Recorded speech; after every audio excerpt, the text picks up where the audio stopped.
Alright, that looked better. We got a doubling of the noise reduction in that case. Lauren, were you able to hear it changing? Mm-hmm. Did you notice it made you more comfortable? Uh-huh. Okay, good. So then we can also see what it looks like at the strongest setting. Just run it one more time at the same level.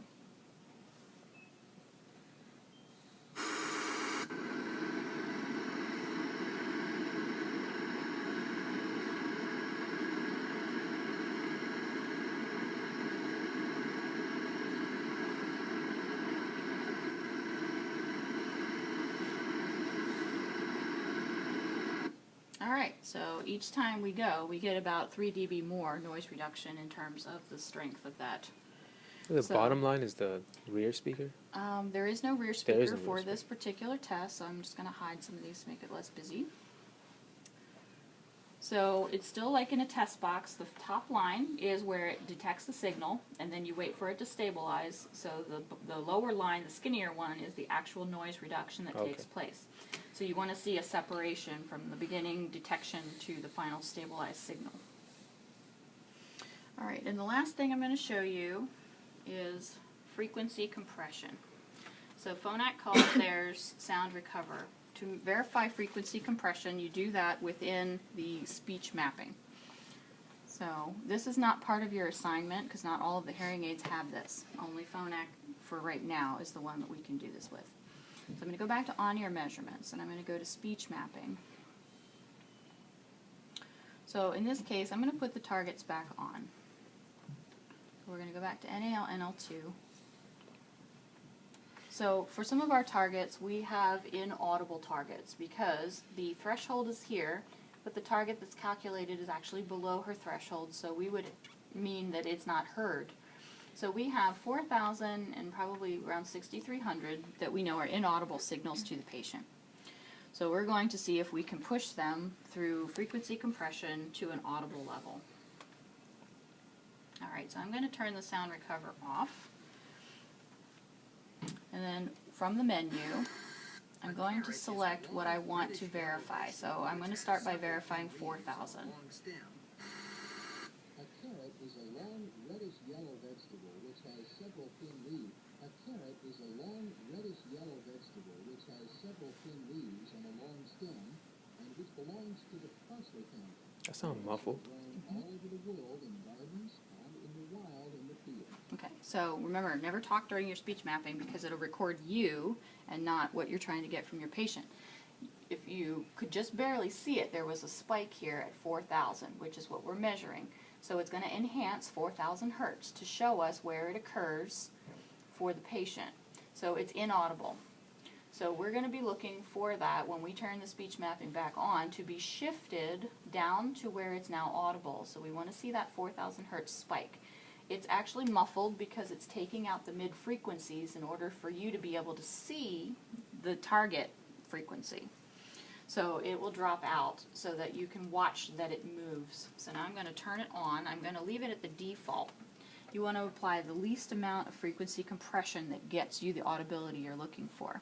So now I've turned it on, and I'm going to run that one more time. A carrot is a long reddish. A carrot is a long reddish-yellow vegetable which has several thin leaves and a long stem, and which belongs to the parsley family. Carrots are grown all over the world in gardens and in the wild in the field. A carrot is a long reddish-yellow vegetable which has several thin leaves and a long stem, and which belongs to the parsley family. Carrots are grown all over the world in gardens and in the wild in the field. I don't think this happened correctly, because why would it be now at 250? It never shifts that far. You want to apply the least amount. It should only shift maybe an octave, or not even. So that did not work correctly. Going to roll this off a little bit. We'll run this again. A carrot is a long reddish-yellow vegetable which has several thin leaves and a long stem, and which belongs to the parsley family. Carrots.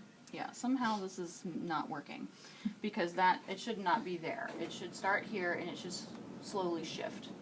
So the idea would be, now there's a slide from the lecture that shows what it looks like when you get it properly oriented. I'm not sure what this is because that's not correct. But the shift, you should see it move down to where it is now audible to the patient. So 4,000 will go down. 4,000 would then be shifted as you adjust your compression. You're going to see that go down to a lower You level. compress 4,000. Mm-hmm. Yes. So for the assignment, you're just going to speech map to your partner, and then you're going to verify directional and noise. I'm not going to ask for any other testing to be done for that next assignment. Any questions? Concerns? Can we go over everything one more time? No. Okay. Dr. Blaha, Yes. before you close that out, Mm-hmm. what are you changing at the bottom of the screen when you were doing the frequency compression? When you go into the sound recover,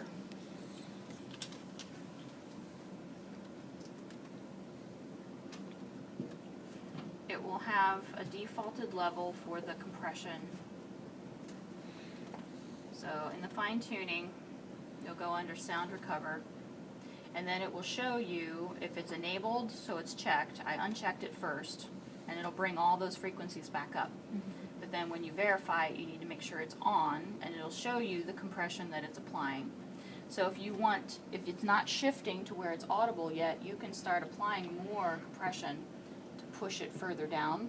Or if it shifted it too far and you don't really want it that compressed, you can move it to a weaker setting. So you would just be experimenting to see where that sound becomes audible. So I'll have to troubleshoot that one and figure out why it didn't put it in the right area, because I don't